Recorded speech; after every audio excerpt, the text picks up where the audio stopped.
रावण में शिव महापुराण में सुना है शंकर भगवान पर 108 कुछ भी शिव को चढ़ाना चाहिए श्रावण के महीने में। हमने पहले भी कहा था, पिछले लॉकडाउन की कथा निकालिए और श्रावण के महीने की कथा निकाल कर सुनना। उसमें कहा था आपके पास कुछ भी नहीं है तो 108 चावल के दाने चढ़ाइए, 108 मूंग के दाने चढ़ाइए, 108 आप चाहे तो सरसों के फूल चढ़ाइए, 108 चाहे तो सफेद पुष्प चढ़ाइए, 108 चाहे तो गुलाब की पत्तियां चढ़ाइए।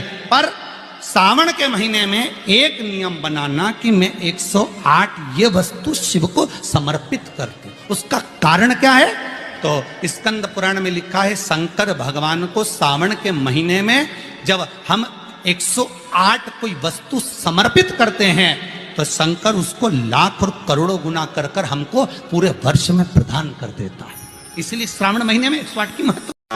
पहला दिन एक बेलपत्र शिव को अपनी मनोकामना कर कर रोग धोग बीमारी तकलीफ कष्ट दूर करने के लिए शंकर के शिवलिंग पर अगर हम बन सके तो मंदिर में, आप लोग तो यहाँ हैं तो देवाधिदेव महादेव कंकर शंकर को चढ़ाओ। और अगर बेलपत्र नहीं हो तो बेलपत्र जो चढ़ी हुई हो उसी को धोकर वापिस चढ़ाओ।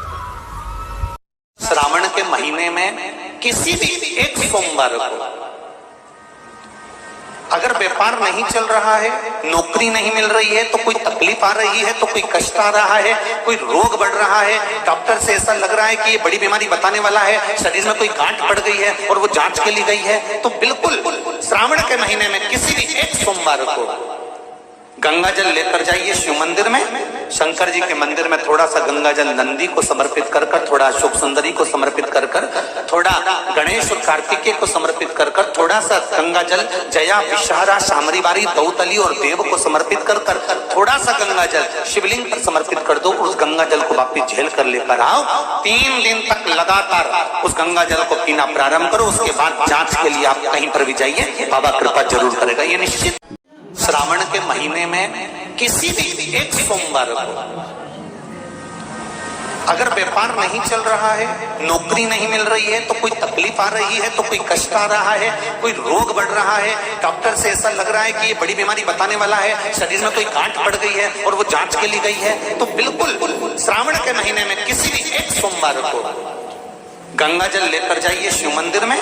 शंकर जी के मंदिर में थोड़ा सा गंगा जल नंदी को समर्पित कर कर, थोड़ा अशोक सुंदरी को समर्पित कर कर, थोड़ा गणेश और कार्तिकेय को समर्पित कर कर, थोड़ा सा गंगा जल जया विषहरा शामरीवारी दौतली और देव को समर्पित कर कर, थोड़ा सा गंगा जल शिवलिंग पर समर्पित कर दो। उस गंगा जल को वापिस झेल कर लेकर आओ। 3 दिन तक लगातार उस गंगा जल को पीना प्रारंभ करो। उसके बाद जांच के लिए आप कहीं पर भी जाइए, बाबा कृपा जरूर करेगा, ये निश्चित। ये शिवलिंग जलाधारी यहां से जल अशोक सुंदरी के पास में से नीचे की ओर गिर रहा, ठीक है। बेलपत्र नहीं है आपके पास चढ़ाने के लिए, मत चढ़ाओ। जल नहीं है चढ़ाने के लिए, मत चढ़ाओ। अक्षत नहीं है चढ़ाने के लिए, मत चढ़ाओ। पुष्प नहीं है शिव जी को चढ़ाने के लिए, मत चढ़ाओ। शमी पत्र नहीं है, मत चढ़ाओ। पर किसी शिवालय में, किसी शंकर के मंदिर में अगर तुम गए हो, तुम्हारे पास में कुछ भी नहीं है, जो भी भगवान का दर्शन तुमने किया है, तो यहां से जो पानी नीचे गिरता है उस गिरने वाले स्थान पर मात्र अपने हाथ का 3 बार स्पर्श कर कर बाबा से दिल की बात कहकर आ जाओ, तो उनकी मुराद बाबा पूर्ण कर देता है। वो सहज प्रसंग है। पहला दिन एक बेलपत्र शिव को अपनी मनोकामना कर कर रोग धोग बीमारी तकलीफ कष्ट दूर करने के लिए शंकर के शिवलिंग पर अगर बन सके तो मंदिर में, आप लोग तो यहाँ हैं तो देवाधिदेव महादेव कंकर शंकर को चढ़ाओ। और अगर बेलपत्र नहीं हो तो बेलपत्र जो चढ़ी हुई हो उसी को धोकर वापिस चढ़ाओ। वापिस और सावन का महीना है, दिल से बाबा को ले जाए।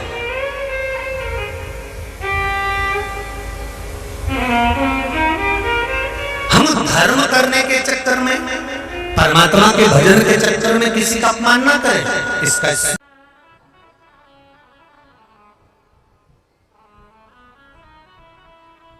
जब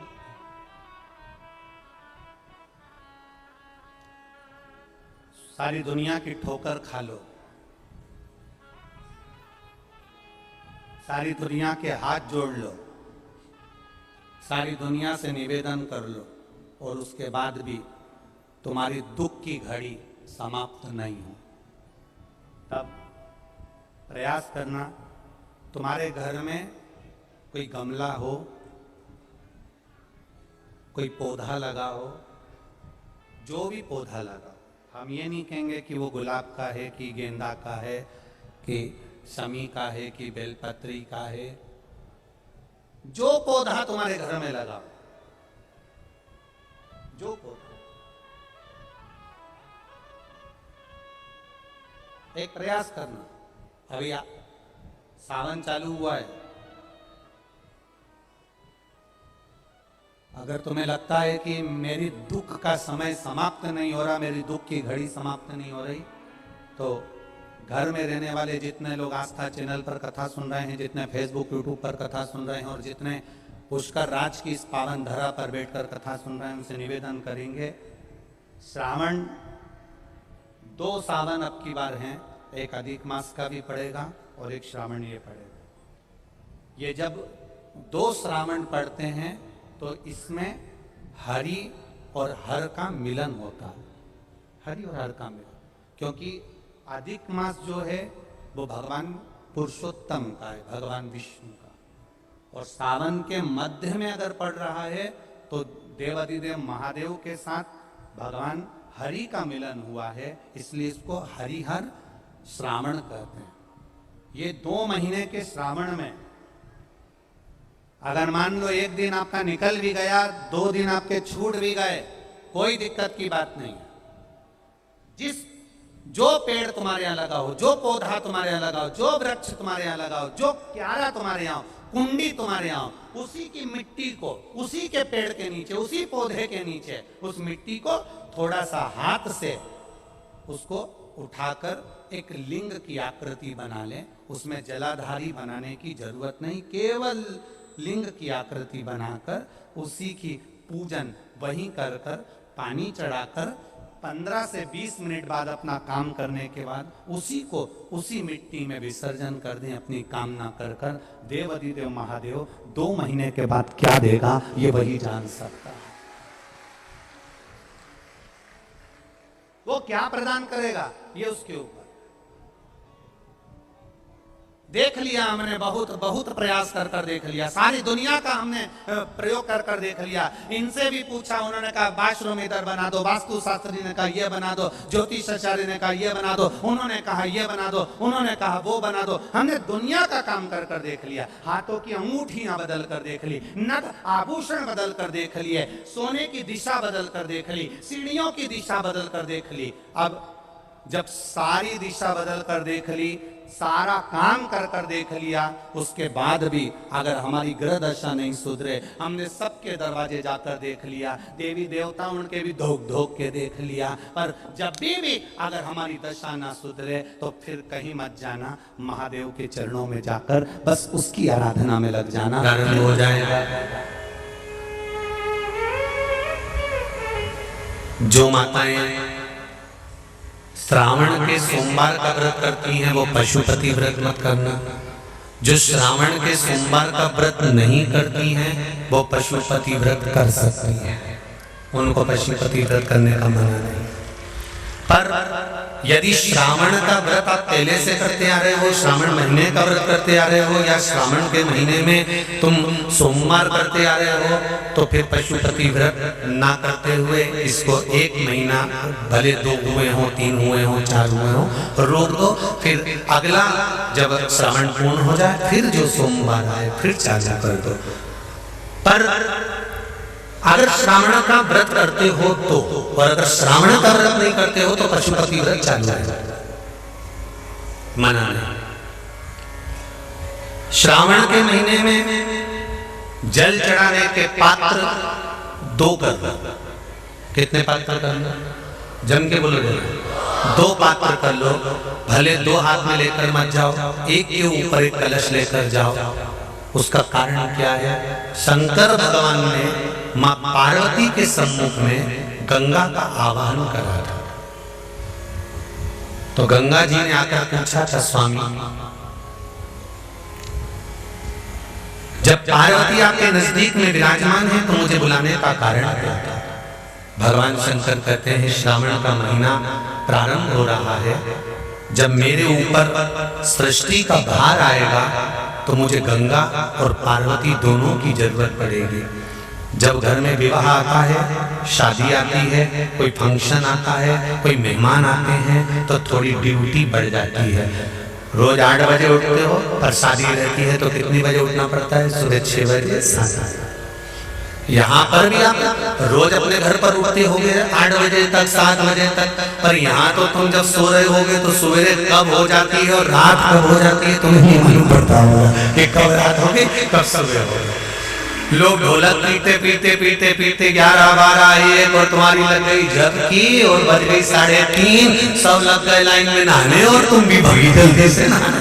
और नहाने भी कहा जाए तो माता इतनी चतुर, उन्हें का बरसती हो रही है जल की। भगवान भी सोच समझ के पानी गिराता था, 3 बजे से गिराना चालू करता था 6 बजे तक। उस बीच में भगवान को भी मालूम है मिश्रा जी कहां से नल लाएगा, इसलिए उन्होंने चारों तरफ से पानी गिराया और नहाना।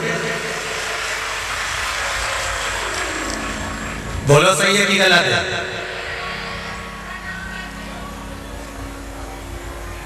सब बाहर निकली धीरे से, इतनी चतुर राम जी, गजब की चतुर लोग आया है, गजब।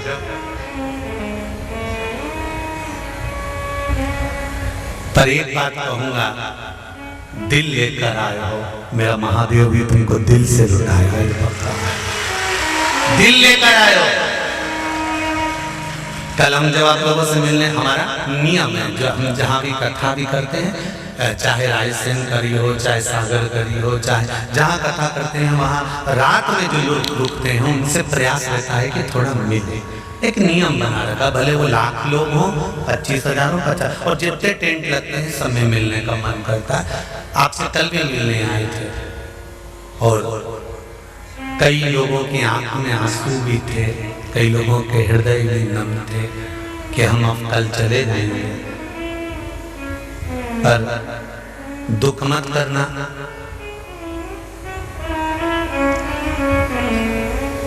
दूसरा कोई स्थान हो वहां से जाओ तो वापिस आने की गारंटी है कि नहीं है, पर यहाँ तो सील और ठप्पे लगाकर भेजता है कि वापिस बुला लाएगा।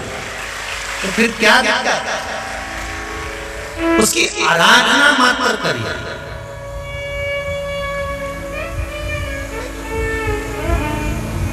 खूब धनपति भी बैठे हैं, खूब।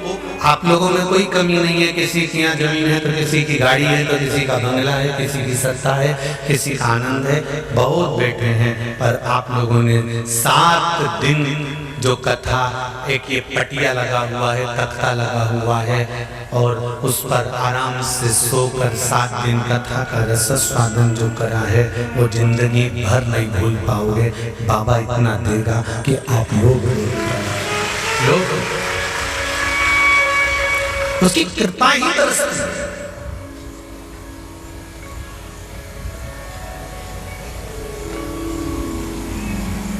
उसकी कृपा बिना कुछ नहीं, तेरी कृपा बिना न हिले एक भी अणु, लेते श्वास तेरी कृपा से तनो तनो।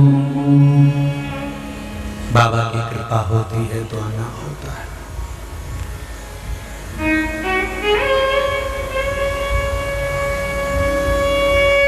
कोई नेपाल से, कोई झारखंड से, कोई उत्तराखंड से, कोई चेन्नई से, ना जाने कहां कहां से पधारे, कोलकाता से शिव कृपा है। कावड़ का जल लेकर, हाथ में जल लेकर जितने कदम चलकर हम शंकर के मंदिर तक या बेलपत्र के वृक्ष तक जाते हैं, जितने कदम चलते हैं उतने तीरथ हम पार कर शिव के नजदीक पहुंच जाते हैं। उतने तीरथ पार कर, सारे तीरथ धाम आपके चरणों में, हे भोलेनाथ प्रणाम आपके चरणों में। सारे तीरथ वहीं पर है, वहीं। पहले कथा में कहा 33 कोटि देवता शिव जी के शिवलिंग के पास, 33 कोटि, पूरा परिवार तो है ही, 33 कोटि देवता जहां से जल निकलता वहां विराजमान होते। तो देवता सब वहीं पर है, तो बैकुंठ कहां होगा? ब्रह्मलोक, इंद्रलोक, जल लोक, वरुण लोक, गरुण लोक, सारे लोग वहीं। इसलिए शिव जी का मंदिर नहीं होता, शिवालय होता है। क्या होता है? शिवालय। शिवालय का मतलब होता है लय, लय मतलब इसमें विलीन हो जा, शिवालय इसमें समा जा।